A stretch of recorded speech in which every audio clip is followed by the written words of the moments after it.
2023 ମସିହାରେ ଏହି ରାଶିମାନଙ୍କର ହୋଇପାରେ ଭାଗ୍ୟୋଦୟ। ଶନିଙ୍କ ଯୋଗୁଁ ଏମାନଙ୍କର ହୋଇପାରେ ଉନ୍ନତି।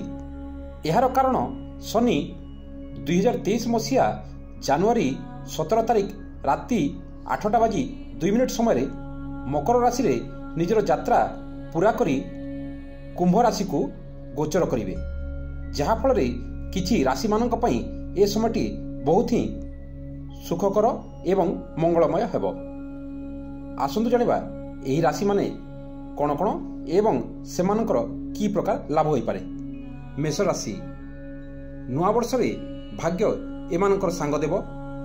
ଆୟର ନୂତନ ସ୍ରୋତ ଦେଖାଦେବ। ଦେହ ଭଲ ରହିବ ଏବଂ ବ୍ୟାପାରରେ ମଧ୍ୟ ଏମାନଙ୍କର ଲାଭ ହେବ। ଦ୍ୱିତୀୟ, ବୃଷ ରାଶି। ଏହି ରାଶିର ବ୍ୟକ୍ତିମାନଙ୍କୁ ଶନିଙ୍କର କୃପାରୁ ଏହି ନୂତନ ବର୍ଷରେ ପ୍ରତ୍ୟେକ କ୍ଷେତ୍ରରେ ସଫଳତା ମିଳିବ। ସେମାନଙ୍କର ଆଗରୁ ଅଟକି ରହିଥିବା କାମ ସମ୍ପୂର୍ଣ୍ଣ ହେବ। ଘର ଏବଂ ପରିବାରରେ ଶାନ୍ତି ଓ ସମୃଦ୍ଧି ଦେଖାଦେବ। ତୃତୀୟ, କନ୍ୟା ରାଶି। ଏମାନଙ୍କର ପରିବାରରେ ଯଦି ଆଗରୁ ବିବାଦ ଲାଗି ରହିଛି ତାହେଲେ ଏହି ବର୍ଷ ତାହା ସମାଧାନ ହେବ। ଆଗରୁ ଅଟକି ରହିଥିବା କାମ ସମ୍ପୂର୍ଣ୍ଣ ହେବ।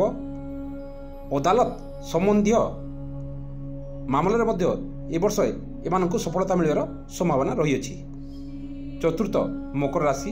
ଏ ବର୍ଷ ଏମାନଙ୍କୁ ବ୍ୟବସାୟ ଏବଂ ଚାକିରିରେ ସଫଳତା ମିଳିବାର ସମ୍ଭାବନା ରହିଅଛି। ଶରୀର ଠିକ୍ ରହିବ ଏବଂ ଏ ବର୍ଷ ଏମାନଙ୍କୁ ଭାଗ୍ୟ ପୁରା ସାଙ୍ଗ ଦେବ।